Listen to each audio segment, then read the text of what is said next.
Assalamu alaikum. This is Mahalateef and we are here to learn how will we start um, own business for minimal investments. So इस video में हम ये बात करेंगे कि हम अपना एक इलेक्ट्रॉनिक आइटम का एक कैसे बिज़नेस स्टार्ट कर सकते हैं। सो पहले ये कि आपको एक एरिया चूज़ करना पड़ेगा। You have to focus on कि आप क्या चीज़ पे आप काम करना चाहते हो, ठीक है, क्या किस एरिया पे आप जो है वो अपना बिज़नेस स्टार्ट करना चाहते हो। सो कुछ भी हो सकता है, लाइक इलेक्ट्रॉनिक आइटम में आपके पास बहुत सारी चीज़ें आ जाती हैं, सही है, लाइक फ़ोन एक्सेसरीज़ और वो चीज़ें जो इलेक्ट्रॉनिकल इंजीनियर्स जो यूज़ करते हैं यूनिवर्सिटीज़ में इलेक्ट्रॉनिक आइटम्स जैसे रेजिस्टेंस हो गए, इस तरह की चीज़ें। सो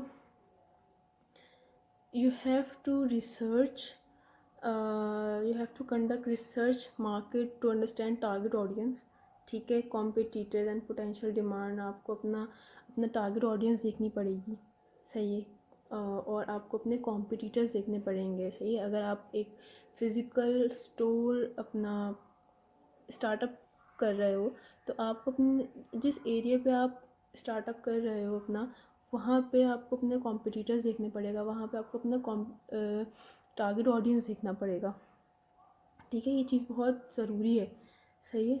सो इसके लिए ना आपको बिज़नेस प्लान क्रिएट करना पड़ता है, ठीक है। You have to develop a detail business plan outlining your area, pricing strategy, contribution channels and marketing plan and projected expenses, ठीक है। सो आपको अपनी ना जगह देखनी पड़ेगी, ठीक है, कि कहाँ पे आप अपनी शॉप खोल सकते हो। लेट सपोज़ कि अगर आप जैसे कि आप एक इलेक्ट्रिकल आप यूनिवर्सिटी है जैसे कि लाइक सर सैयद यूनिवर्सिटी है, तो आप वो एक इलेक्ट्रिकल इंजीनियर भी वहाँ पे इलेक्ट्रिकल इंजीनियरिंग भी करवाई जाती है।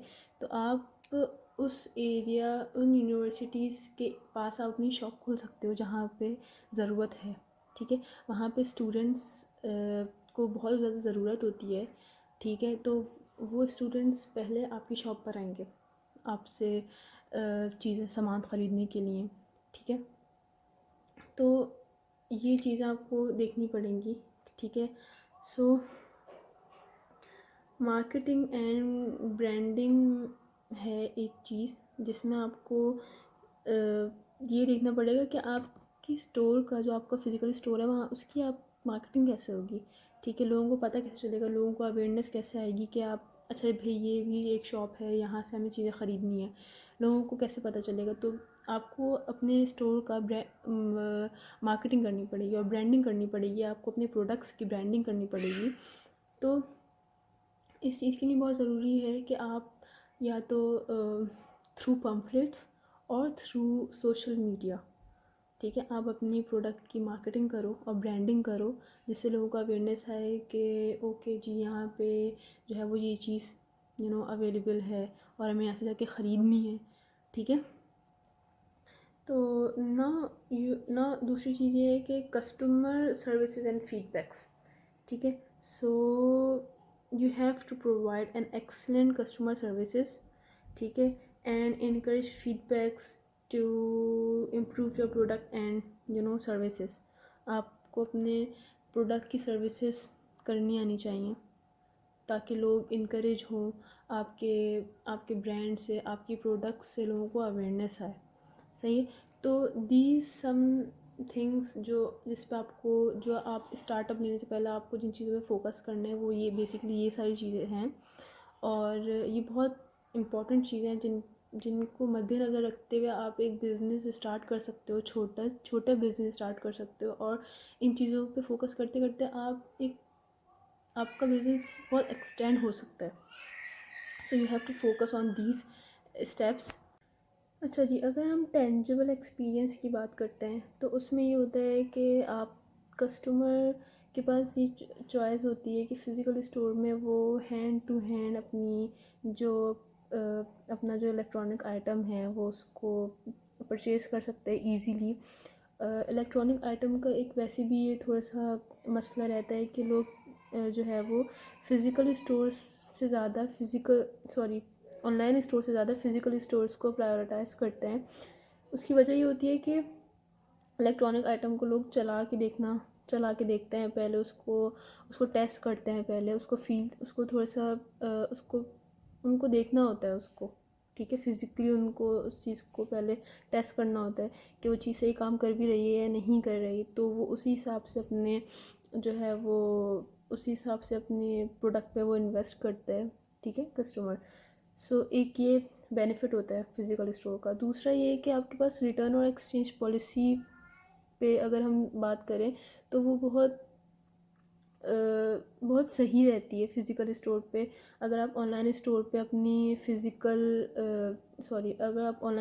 अपनी जो है वो रिटर्न और एक्सचेंज पॉलिसी का अगर आपको मसला होता है तो उसमें आप अगर रिटर्न कुछ करवाना होता है या एक्सचेंज करवाना होता है तो आपके पास बहुत आपको अगर जल्दी चाहिए होती है कोई चीज़ तो वो उतने में 2-3 दिन ही, ऑब्वियसली सी बात है, 3 दिन तो लग ही जाते हैं रिटर्न में और एक्सचेंज में किसी भी आइटम को अगर हम चेंज करवाते हैं तो लेकिन अगर फ़िज़िकल आप है तो अगर स्टोर आपके घर से बहुत करीब है जहाँ से आपने चीज़ें परचेज़ करी हैं तो आप उसी वक्त जाके, अगर आपको नहीं समझ आया तो आप नेक्स्ट डे ही या उसी दिन ही जाके आप वो रिटर्न या एक्सचेंज करवा लेते हो। तो एक ये बहुत फ़िज़िकल स्टोर्स का एक ये बहुत बड़ा बेनिफिट है, ठीक है।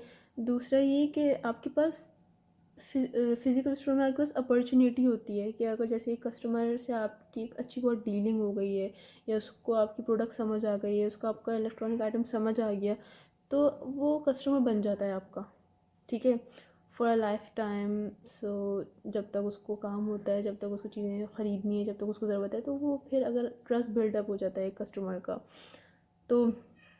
और फिज़िकल स्टोर से होता है कि कनेक्शंस बनते हैं बहुत।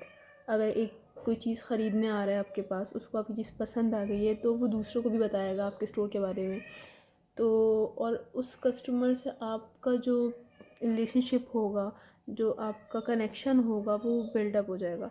तो आई थिंक ये फ़िज़िकल स्टोर का ये बहुत बड़ा बेनिफिट होता है। जो ये सब चीज़ें ऑनलाइन स्टोर में आपके पास आप ख़रीद लेते हो, आपके पास एक्सचेंज के लिए आपको 2-3 दिन वेट करना पड़ता है एंड आपके पास कोई कनेक्शंस नहीं बन पाते ऑनलाइन स्टोर्स में, ठीक है।